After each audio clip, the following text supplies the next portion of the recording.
LeBron James is a great player. He's a great player in this era, but he's not Michael Jordan. I got a question. This young generation thinks a certain way. Who is your GOAT basketball player? Here we go.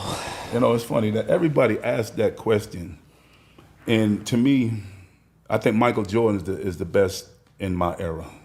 The way that not the way that he played, everything that he brought to the table. Not to take anything away from LeBron or Kobe. LeBron is great, but Michael was a killer from day one. He was an assassin from day one. I thought that LeBron had to learn how to be an assassin. He was great now. Like if you ask me who would I want to play with, I'm gonna say LeBron Because you want to score. Yeah, I want to score. I want to score. LeBron is a lot like Magic. He's a facilitator. He knows how to get people the ball, and he became a scorer as he got older. But he's great. But I'm gonna say Michael. But you can't take anything away from the rest of the guys. You can't think. You got Kareem, you have Wilt, you have Bill Russell. All these guys, Dr. J, all these guys were great in their era. I think it's rough when you just pick one person to say this is the greatest of all time. Now, Michael has done some great things, and unfortunately, because I had to, go against that guy starting from college to the NBA. And he's done an outstanding job of just the things that he was able to do. You got to take your hat off to him. I know you probably said, what are you going to say, LeBron? I say LeBron, but I'm not. But you made some good points, and the Knicks is playing well. It's Knicks Day, and so you know what? I'm not going to go back and forth with you. And I listen. So earlier in the interview, you said that Michael Jordan gave you opportunity in Washington. So, you gotta say Michael Jordan. You gotta say Mike. So, I'm with you. Mike. Hey, look, they're both great. Yeah, they are. But, for not because he gave me an opportunity, but for what I was able to see, what I was able to go against, play against on a lot of different nights. I'm gonna take my hat off to him. What do you? He's Patrick Ewing. He's the Hornets' associate head coach. What's the best and worst thing about being on the coaching staff with Michael Jordan as your boss? Have to listen to all the crap. Even now, he is a man. Even now, he's never changed. Since we've been 18, he's been the same person. Always, talking trash, picking at you. You've never beat me. All the stuff that all the things the trash that he talks when we're all together. The same thing. It's never changed. But also the best thing, the great thing about working for him is that he's played the game. He understands a lot of the things that we as coaches have to go through.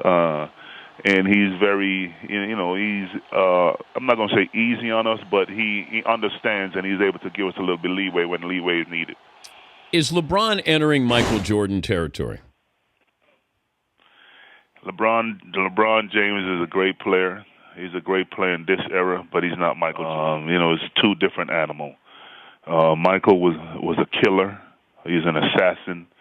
LeBron is more of a facilitator.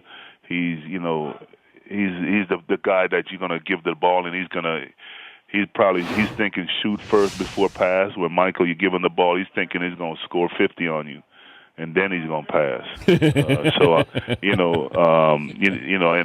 Michael Jordan was the best player, the greatest player in my era. There's been a lot of great players in this league, and it's hard to to give one player that best ever crown.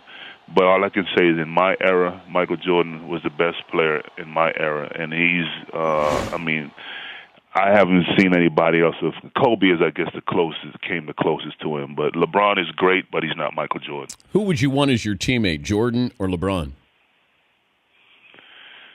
Well, I'm greedy, too, so I want to score, too. Mike's not throwing you the ball, Patrick. Yeah, I know. LeBron is definitely going to pass it a lot more than Michael. But, when at the bottom line is as players, we want to win.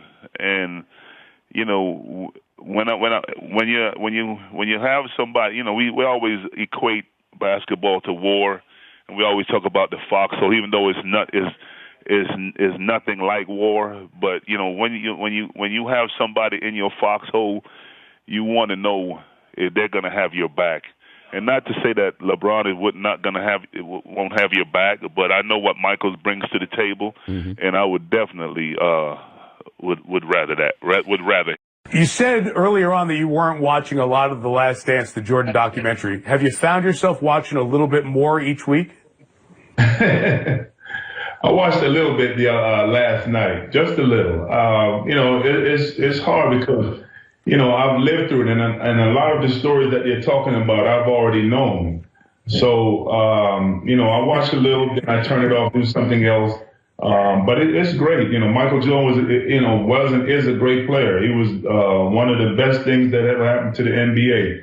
I was unfortunate, but fortunate to play against him and play with him. We played together we won 2 Olympic gold medals together in '84 and '92.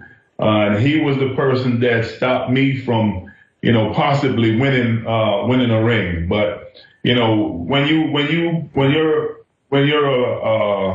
playing any sport, you want to play at the best and you want to beat the best. And right then he was the best, so I wanted to beat him. Well, how does it feel when you've had, for a number one pick in the number one market, a great career that could have been very different and included that championship, if not for the presence of Michael Jordan? As you look back at it in time now, how does it make you feel? Well, first of all, I feel like I've had a great career, regardless if I won a ring or not. I was fortunate enough to get to the finals twice. Once I was able to play, and we came very close to beating Houston. The next time we got back there, I was hurt, tore my Achilles. But Michael was the person that stood between us and possibly winning a championship or getting back there more. We lost to them. We played them 6 times, and we were only able to beat them once.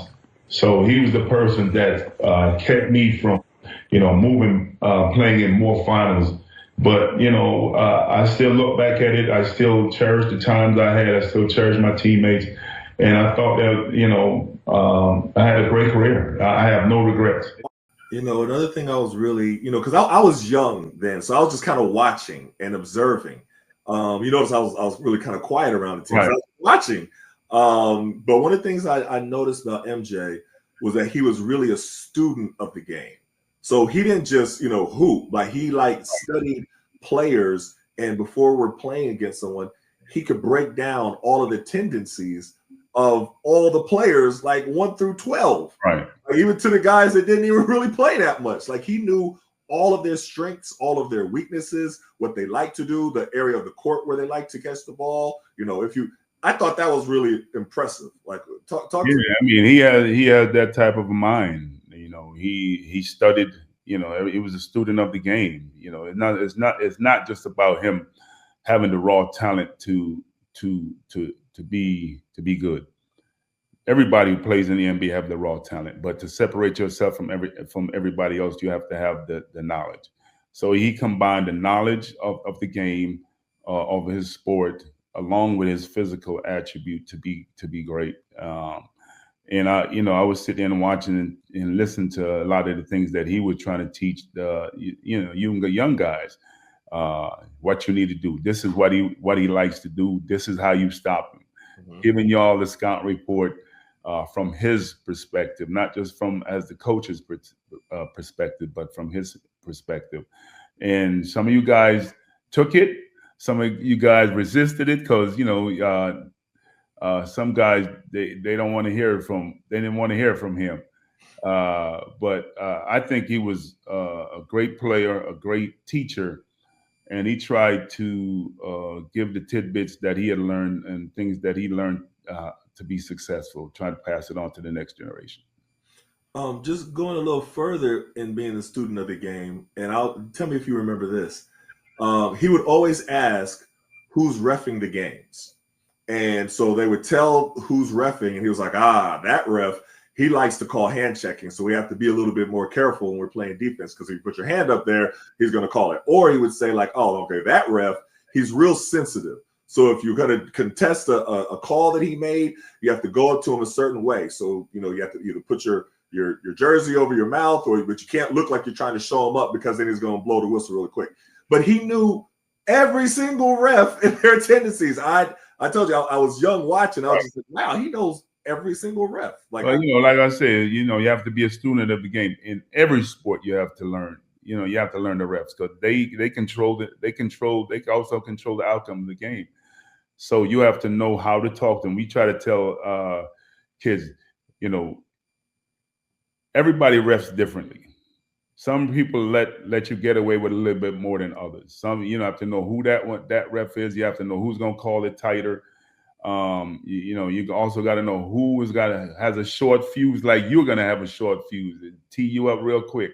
So those are all things that you have to learn as players, no matter which sport you play, basketball, baseball, football, because these refs are an integral part of every sport.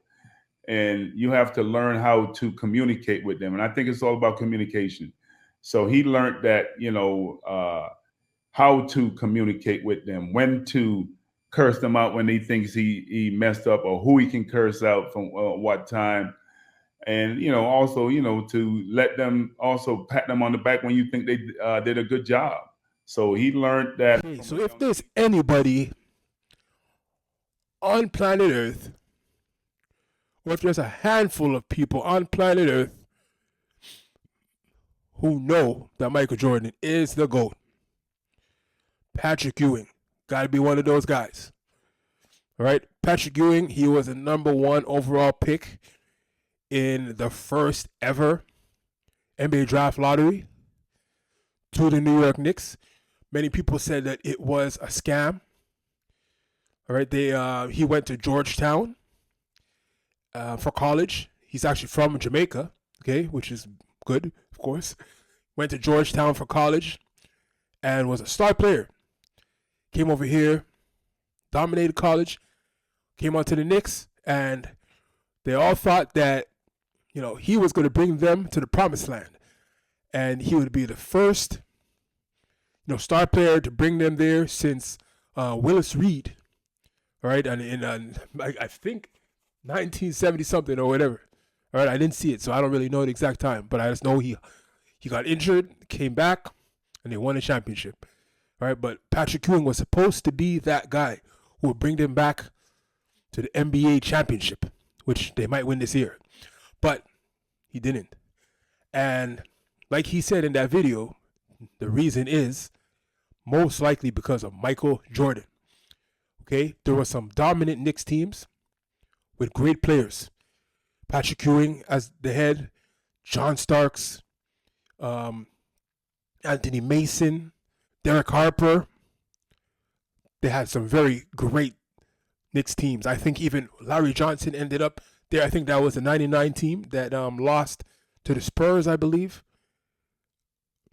Right, so Patrick Ewing dominated for more than a decade. One of the best centers of all time. But Michael Jordan, the greatest of all time, stopped him in his tracks. And he's aware of it.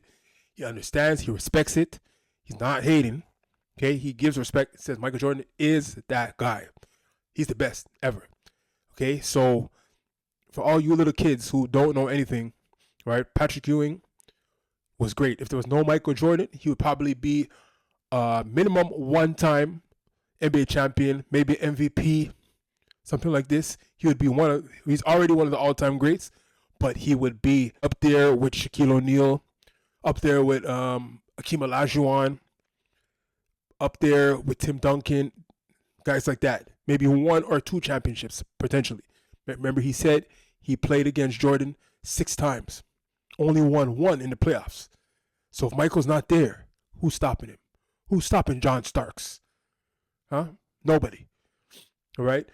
So just want to show you guys that video, and more are coming. And that's about it. So until next time.